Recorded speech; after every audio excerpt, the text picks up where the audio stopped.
오늘 등장하는 성경의 인물은 바로 세례 요한. 누구? 세례 요한이란 말은 세례를 베풀어 주는 요한이다 이 말이에요. 여기에서 나오는 이 요한은 요한복음을 기록한 요한과는 다른 요한이에요. 이름은 같지만 또 다른 요한인 거예요. 옛날에 유대인들은 이 요한이라는 이름을 많이 가지고 있었어요. 그런데 이 세례 요한은 어떤 사람이냐면 한마디로 말해서 하나님의 아들 예수님이 이 세상에 오시게 되는데 이 세례 요한은 그 하나님의 아들이 이 세상에 오실 때에 예수님 앞에 서서 예수님의 길을 준비하고 알려주는 사람이에요. 예수님이 오시는 길과 그리고 내 뒤에 오시는 분이 예수님이다 라는 것을 알려주는 사람이 바로 세례 요한인데, 이렇게 알려줌으로 해서 하나님께서는 하나님의 아들, 하나님의 보내신 자 예수 그리스도가 바로 이 세상을 구원하실 자 메시아, 또 그리스도, 메시아와 그리스도라는 말은 같은 말이에요. 메시아라는 말은 히브리 말이고 그리스도라는 말은 헬라어예요. 옛날 이스라엘 백성들은 장차 오실 자 메시아라고 이렇게 말했고, 이제 신약의 시대에는 하나님의 메시아를 크리스토스, 그래서 그리스도라고 했어요. 그런데 바로 세례 요한 다음에 오실 자가 바로 하나님의 아들 메시아, 예수 그리스도가 바로 그가 하나님의 구원자다라는 것을 보여주는 게 세례 요한의 사역이었어요. 그래서 1절에 보니까 세례 요한이 유대 광야에서 전파하여 말했다 그랬어요. 세례 요한의 사역지는 어디였어요? 유대 광야. 광야란 말은 사람들이 사는 도시가 아니라 인적이 드물고 사람이 살지 않는 적막한 곳, 그래서 야생의 짐승들이 살고 사람이 살기에 쉽지 않는 바로 그런 곳을 광야다라고 말해요. 그런데 이 광야에서 세례 요한이 한 일이 뭐냐면 2절에 보니까 뭐라고 말했어요? 회개하라, 천국이 가까웠느니라. 천국이 가까이 왔다. 예수님이 메시아가 그리스도께서 바로 내 다음에 오신다, 바로 이제 이 메시아가 오신다 라고 이렇게 말하기보다는 천국이 가까웠다라고 말하는 거예요. 이렇게 말하는 이유는 뭐냐면 바로 예수 그리스도로 말미암아 천국이 이루어지기 때문에, 그래서 천국이 가까웠다라고 말하는 거예요. 그리고 또 2절에서 뭐라고 말하기 시작해요? 회개하라 그랬잖아요. 회개하라. 2절. 회개하라는 말은 무슨 말이냐면 자기가 그동안 하나님을 잘 믿지 않고 하나님의 계명의 말씀에 불순종해서 자기 마음대로 자기의 욕심대로 악을 행하고 나쁜 짓을 행하고 불의한 짓을 행했을 때 그런 잘못된 모든 행동과 지금까지 살아왔던 삶을 하나님 앞에서 반성한다 이 말. 돌이킨다. 돌이켜서 하나님께로 다시 돌아간다 이 말을 회개라고 말하는 거예요. 그러니까 이제 천국이 가까이 오고 있으니까 이스라엘 사람들아, 이제 예수님이 이 세상에 오셨는데 그 예수님 때문에 천국이 임하게 될 거야. 그러면 너희들 모두 회개해야 돼. 왜냐하면 그 천국에 들어가려면 회개하지 않고 죄를 가지고는 들어갈 수 없기 때문이야. 그 말을 하는 거예요. 그래서 3절에 보니까 그는 선지자 이사야를 통해서 말씀했던 자다 그랬어요. 이사야 선지자라는 사람은 예수님이 오시기 전에 벌써 700년 전의 사람이에요. 700년 전. 700년 전의 사람이었는데 이사야는 그때 벌써 하나님의 메시아, 하나님의 기름 부음 받은 그리스도, 하나님의 아들, 구원자가 이 세상에 오게 될 것에 대해서 이사야 선지자는 벌써 알고 있었다는 거예요. 누가 알게 해주었을까요? 그렇죠. 하나님이 이 이사야에게 그것을 알려주신 거예요. 그런데 이사야가 거기 보니까 3절에 뭐라고 예언을 했냐면 광야에 외치는 자의 소리가 있어 이르되 너희는 주의 길을 준비하라. 그가 오실 길을 곧게 하라.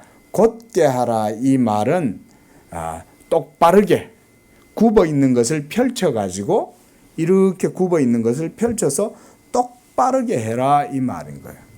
누구를 위해서? 예수님을 위해서. 메시아가 오시니까 그 메시아가 오는 길을 평탄하게 곧게 똑바르게 해라 그 말인 거예요. 응? 예수님도 하나님이죠. 그러나 여기서는 그저 하나님이다라고 말하지 않고 예수님을 하나님의 구원자 메시아라고 말하니까 바로 그 예수님을 위해서 이렇게 예언을 하고 있다라고 보면 되는 거예요. 그래서 광야에 외치는 자의 소리, 이 소리는 바로 700년 후에 있을 예수님 앞에 올 바로 세례 요한에 대한 예언이었던 거예요. 그래서 이사야 선지자는 예수님 바로 앞에서 세례 요한이 막 외치면서 하는 말이 뭐냐면 내 바로 뒤에 오시는 자가 하나님의 구원자 메시아다. 이것을 이스라엘 백성들에게 알려주었다는 거예요. 그래서 이 세례 요한은 아주 특별한 사람이었어요. 전 인류를 구원하실 이 세상을 구원하실 하나님의 아들이 이 세상에 이제 오시게 될 터인데 그 아들이 누구예요? 예수님. 그렇죠.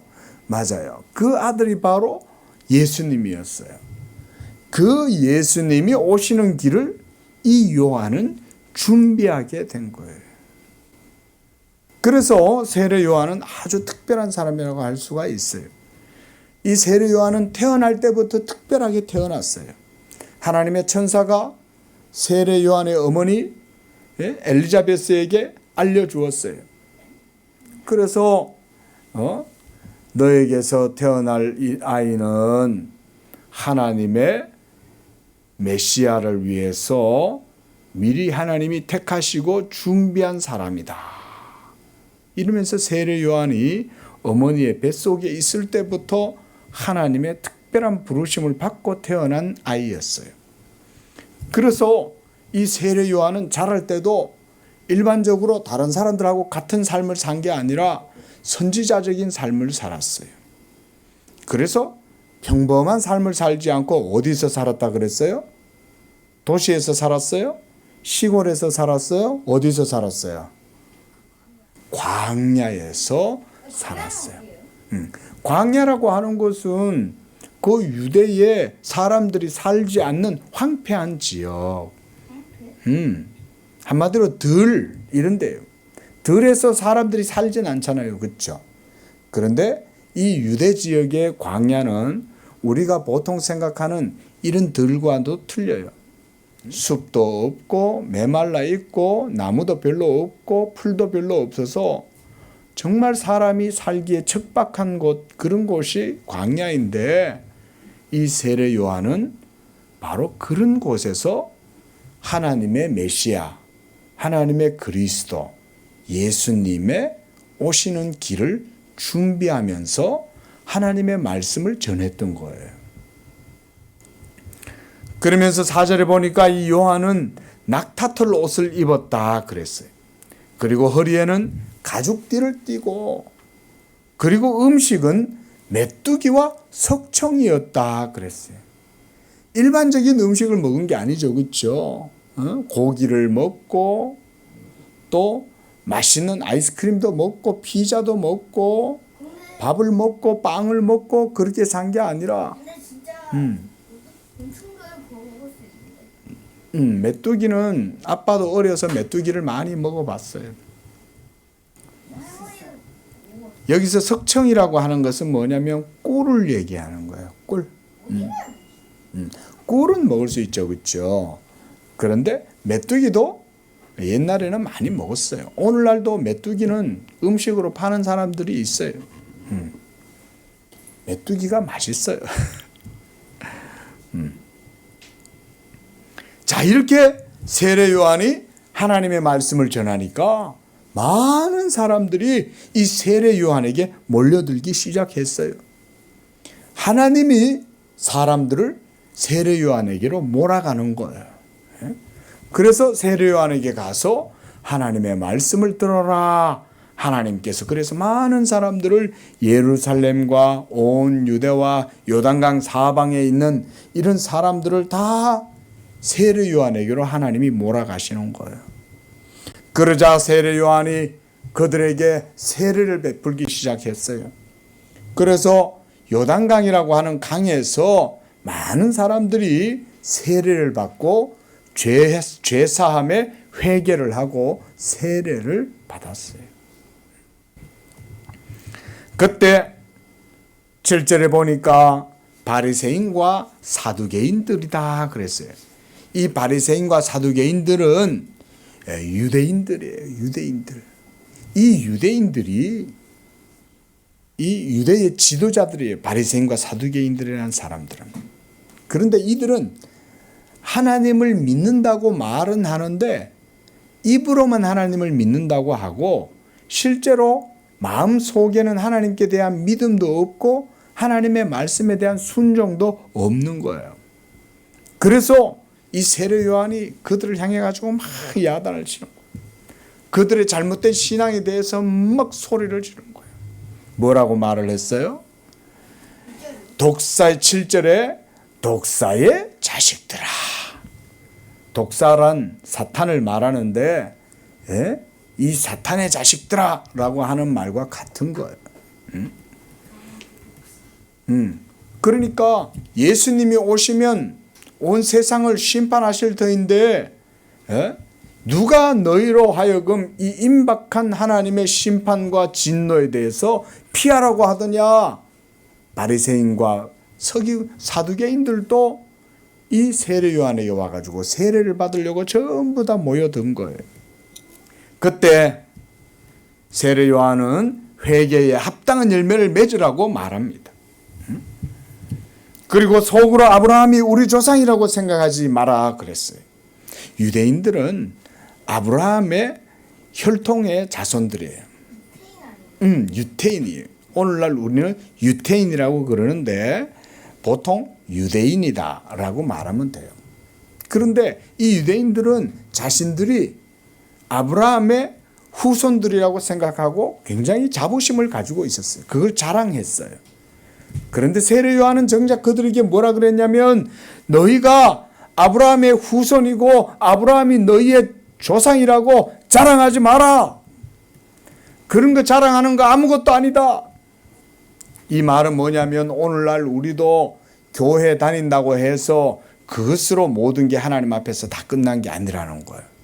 교회를 다닌다고 하더라도 그 믿음의 열매가 삶 가운데 있을 때 그럴 때 하나님이 그것을 기뻐하는 거지. 말은 하나님을 믿는다고 말은 하는데 교회는 다니는데 그러나 그 삶에 있어서 하나님의 기뻐하시는 열매가 맺히지 않으면 이와 같이 회개에 합당한 열매를 맺고 교회 다닌다고 자랑하지 말라 라고 하는 이런 말씀과 같은 거예요. 자, 그러면서 10절에 보니까 세례 요한은 이렇게 말합니다. 도끼가 나무 뿌리에 놓여 있다. 도끼가 나무 뿌리에 지금 왜 놓여 있을까요? 도끼는 뭐에 쓰는 거예요? 나무 자르는. 그렇죠. 그러면 왜 그 도끼가 지금 뿌리 위에 놓여 있을까요? 그 나무를 어떻게 해버리려고? 그렇죠. 그 나무를 찍어서 그 나무를 무너뜨리고 그렇게 해서 장작개비로 쓰려고 도끼가 딱 나무 뿌리에 놓여 있다 그런 거예요. 이건 뭔 얘기냐면 하나님의 심판의 도끼가 열매 맺지 않는 나무들 위에 딱 있다 이 말인 거예요. 무서운 말씀이죠. 그래서 11절에 나는 너희로 회개하게 하기 위해 물로 세례를 베풀지만 누구와? 내 뒤에 오시는 이는 세례 요한보다 능력이 많은 분이다. 그렇겠죠? 예수님은 세례 요한보다 능력이 많죠. 뭐 때문에 그래요? 예수님이 누구니까? 예수님은 바로 하나님의 아들, 하나님 자신이시니까 세례 요한보다 능력이 당연히 많죠. 그리고 예수님은 물로 세례를 주는 게 아니라 따라합니다. 성령과 불로 세례를 주신다. 성령과 불로 세례를 주시기 때문에 예수님은 우리의 마음 속에 있는 죄를 태워주시고 그래서 모두 다 없애주시는 분이다 그 말인 거예요.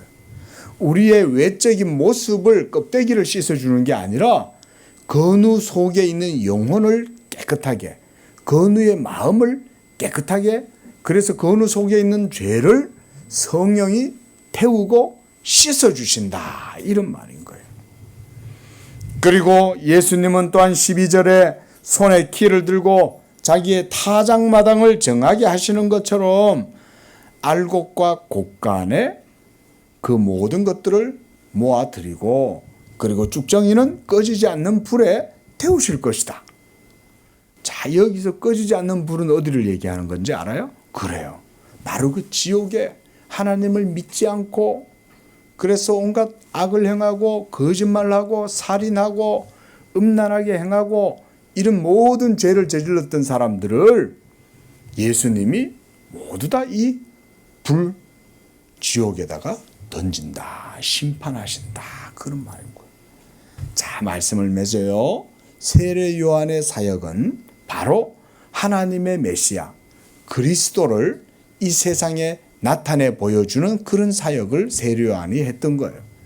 그래서 세례 요한은 내 뒤에 오시는 이가 나보다 능력이 많다라고 말을 한 거예요. 오늘날 바로 우리가 믿는 예수님이 바로 그 하나님의 그리스도 메시아이심을 우리가 믿어야 됩니다. 그래서 이 예수님을 따라서 우리가 살면서 하나님이 기뻐하시는 복된 열매를 우리 건우의 삶 속에도 많이 맺기를 바랍니다. 기도하겠습니다. 사랑의 하나님 아버지, 오늘 세례 요한의 사역을 통해서 우리가 하나님 앞에 어떤 모습으로 나아가야 하는지를 보게 됩니다. 세례 요한은 예수 그리스도를 사역을 통해서 보여주었고 그래서 하나님의 나라가 예수 그리스도를 통해서 이루어지게 된다는 것을 보여주었습니다. 이제 그 예수님이 오셨고 이제 우리가 이 예수님을 믿습니다. 이 예수님을 믿는 우리 건우도 하나님의 나라를 온전하게 소유하고 이 땅에서도 복된 삶을 살고 무엇보다 하나님이 기뻐하시는 성령의 열매를 맺어서 하나님께 영광을 돌리는 믿음의 자녀 되도록 축복해 주옵소서. 예수님의 이름으로 기도합니다. 아멘.